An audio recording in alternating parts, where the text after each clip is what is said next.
ரோஹிணி என்னவெல்லாம் பொய் சொல்லி மனோஜ் குடும்பத்தையும் ஏமாத்தியிருக்காங்க அப்படிங்கிறத ஒன்று விடாமல் மனோஜ் அந்த மகளிர் பாதுகாப்பு அமைப்பு தலைவர்கிட்ட சொல்கிறாங்க. அதை கேட்டு அந்த மேடமே ரொம்ப ஷாக் ஆகுறாங்க. ஒரு பொண்ணு இப்படி எல்லாமோ பொய் சொல்லி ஒரு குடும்பத்தையும் ஏமாத்துவா அப்படின்னு சொல்லிட்டு அதிர்ச்சியாக இருக்குது அவங்களுக்கு. உடனே முத்து இருந்துக்கிட்டு, ஆமாம் மேடம், இப்படியெல்லாம் எங்களை பொய் சொல்லி ஏமாத்துறதுனால தான் எங்களால் அதை தாங்கிக்க முடியலை.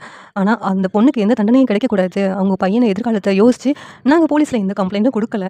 எங்களுக்கு மனோஜுக்கு அவகிட்ட இருந்து டிவோர்ஸ் தான் நாங்கள் கேட்குறோம். ஆனால் அந்த ரோஹிணி தான் விடபடியாக ஒன்று ஒன்றா அடுத்தடுத்தா எங்கள் வீட்டில் பிரச்சனை பண்ணிக்கிட்டே இருக்கா அப்படின்னு முத்துவும் சொல்கிறாங்க.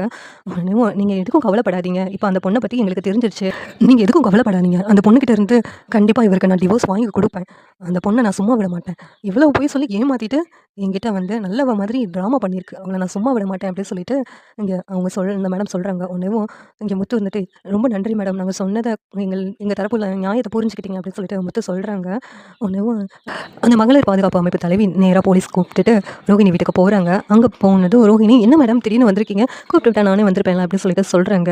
ஏமா, எப்படிமா உன்னால் வாய் கூசாமல் பொய் சொல்ல முடியுது, பொய் சொல்லி உன் குடும்பத்தையே ஏமாத்திருக்க, உன் புருஷனுக்கு துரோகம் பண்ணியிருக்க, அதெல்லாம் மறைச்சிட்டு அவங்க அடித்ததை பெருசாக வந்து என்கிட்ட கம்ப்ளைண்ட் கொடுத்துருக்கியேம்மா, ஒன்று போய் நான் வந்து இறக்கப்பட்டேன் பேசினேன் பாரு, இங்கே பாருமா, இதில் ஒரு சைன் போட்டு உன் புருஷனுக்கு விவாகரத்து கொடுக்குறேன்னு சொல்லிட்டு, இல்லைனா உன்னை அரெஸ்ட் பண்ணுறதுக்கு போலீஸை கூப்பிட்டு வந்திருக்கேன் அப்படின்னு சொல்லிட்டு சொல்கிறாங்க.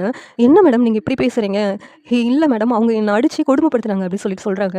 அம்மா, எனக்கு நடந்ததெல்லாம் தெரியும், இதில் நீ சைன் போட போறியா இல்லாட்டி ஜெயிலுக்கு போக போறியா அப்படின்னு சொல்கிறாங்க. என்னால் சைன் போட முடியாது மேடம் அப்படின்னு ரோஹிணி சொன்னதும், அந்த போலீஸ் கூப்பிட்டு இவளை அரெஸ்ட் பண்ணி கூட்டு போங்க அப்படின்னு சொல்லிட்டு அந்த லேடி சொன்னதும் ரோஹிணி அரெஸ்ட் பண்ணி கூட்டு போகிறாங்க.